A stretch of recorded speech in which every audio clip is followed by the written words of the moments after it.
Right. So, my name is Jacqueline. I'm working with IBM for 30 years. It's amazing how time flew by. Now, to make the time fly for you in the 20 minutes, I'd like to give you some facts that you might not read in the internet about IBM. By the way, who knows what IBM is?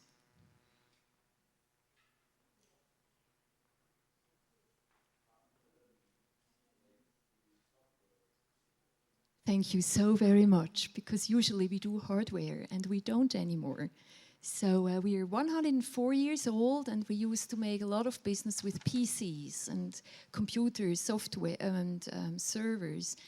But now we make about 60% of our profits with consultancies, and only 20% is hardware business and 20% is software business.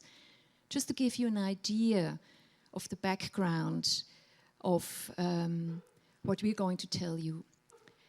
Now, as a globally active company with more than 400,000 people in an area where you have an extensive speed of change, how do you keep your employees at the top of their toes? How do you make them feel familiar with what they're doing? Because all of us, we have started in this company doing this, and now we're doing that. So how do you do that? And one of the answers IBM came up with was the Corporate Service Corps. That's a program where top employees can apply for. It's a huge, tough competition. Every year, 13,000 employees from around the world apply, and then only 250 are chosen. And one of the chosen ones is here with us, it's Tina. And she will give you the views of what was it really about. I'm doing the part of the theory. So I'm giving you a short wrap-up what it is all about. We're sending teams of 10 to 15 international people. So we take care that somebody from each continent is represented. So we take these groups from 10 to 15 people to an emerging country and then assign them to a non-profit organization or an NGO. And there they work 4 weeks in a row and help the non-profit solve some of their issues. So why would IBM do that? It costs a hell of a lot of money. Why would we do that? And we do it because it gives our top employees a first-hand experience on what it really means to work in a truly global company.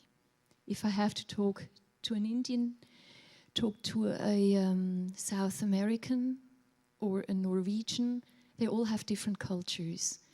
They're all alpha animals, and they have to cope in an entirely different environment.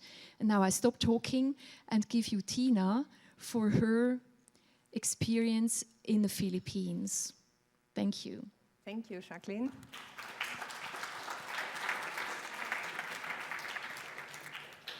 Magandang gapon. Can you hear me? So that was good afternoon in Tagalog, which is the Philippine language. I'm glad to talk to you today about the experience and the experiment I was part of being for 4 weeks in the Philippines in 2012. So the thing where I would like to start from is really the objective of the Corporate Service Corps that Jacqueline already mentioned in the introduction. So the objective is really from IBM with the people they send into the emerging markets is to develop leadership talents, to help people enrich their leadership talents while helping in the emerging markets and giving something out to the society. And what I would like to show you today is what does it mean to really have a theoretical part in preparation, and what does it mean to transform this into the reality while you are 4 weeks on a project in a different culture, in a different environment, away from the office, away from an environment you know, So how do we transform the things that we learned in theory, in preparation, while we are in country? So that's one of the first learning experiences. That's the team I was part of. We were 10 people from, let's say, 8 different countries, working in 7 different countries, but originally from 8 different countries. And as you can see on the chart, we have people from India there, we have people from Brazil, from North America, we have people from Western Europe, we have people from where did I miss? Mexico, for example. So people coming from all over the world, from different cultural backgrounds, with different expertise, people in different positions, some being, let's say, workers, some being in a leading position. So a team that has never met before, people that don't know each other. They were chosen based on an application that they did, and we were chosen to be sent to the Philippines 2012. So how did it work? So how were we prepared by the company? So that's the theoretical part behind it. We had a 3-month preparation phase where we had basically a telephone conference once a week for 3 months, where we virtually came together as a team for the first time. So we didn't know each other before. We dialed into the first call. Everybody was very excited to know what this is going to be. We learned got to know each other, so we had a certain curriculum that IBM was offering us, where we, for example, did certain team building exercises, where we learned something about the culture of the country we were going to. So we learned a hell of a lot about the Philippines, about the country, about the people, about their way of working, about their cultural background, to be prepared for the country that we were going to. And we did that for 3 months, every week, in parallel to the ordinary job that we were doing. And that was one of the challenges as well, because as you can imagine, if you have people from India, people from Mexico, North America, etc., for someone it's always in the middle of the night, while for the other ones it's early in the morning to have this common telephone conference. But everybody was really part of the game and took part in that exercise to be prepared as a team.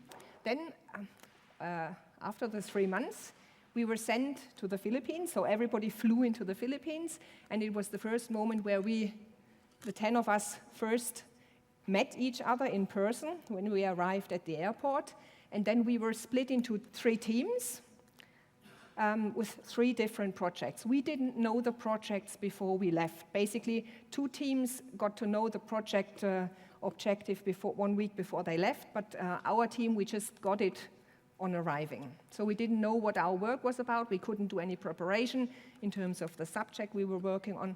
We just went there and said, okay, we have to see what happens. And we then got we met the different stakeholders of the project for the very first time, so we knew who would be our clients we work with in the 4 weeks.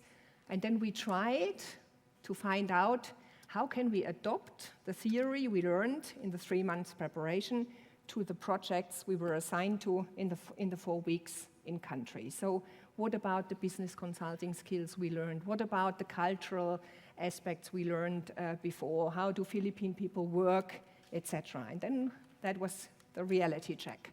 And after coming back from the 4 weeks in country, we still had a kind of, let's say, virtual teaming in telephone conferences where we came back and assigned ourselves back to work, where we, let's say, learned to be back in our original country, because it's quite an impressive experience that you take out of this. So we learned to ground again, to be back on our ordinary work, and then we followed up in the work as an alumni. So that's basically the program. I would now like to introduce you to the Philippines. So as you can see, the Philippines is part of the Southeast Asia countries, so just about north of Australia.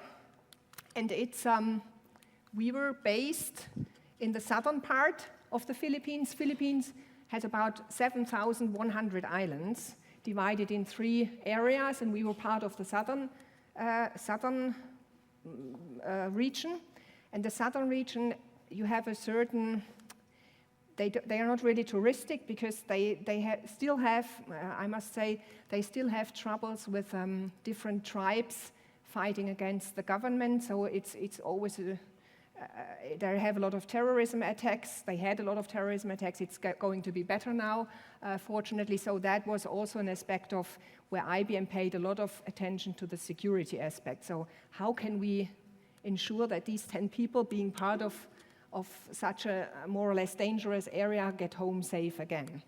So on the other hand, I must say that the people we worked with were very thankful that people from all over the world came to this place because they had a bad press about all these terror attacks in the past. So the Philippines, as I said, about 7,100 islands, about 100 million inhabitants. They are perfectly speaking English, really perfectly, all of them.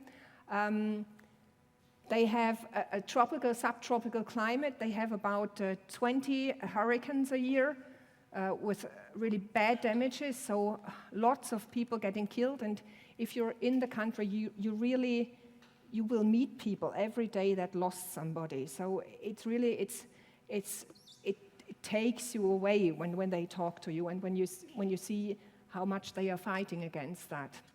Most of the Philippine people are Christs, so they say for the Western people it's very easy to travel around.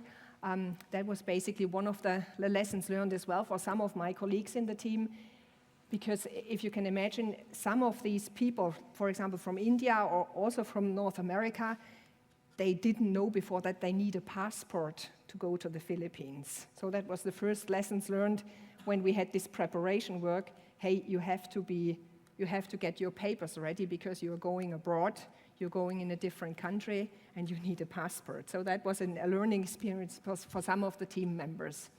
In the Philippines, you have a huge gap between very few rich people and a lot of very, very poor people. So that, again, was a big takeaway for me to be really thankful in the country I'm living in.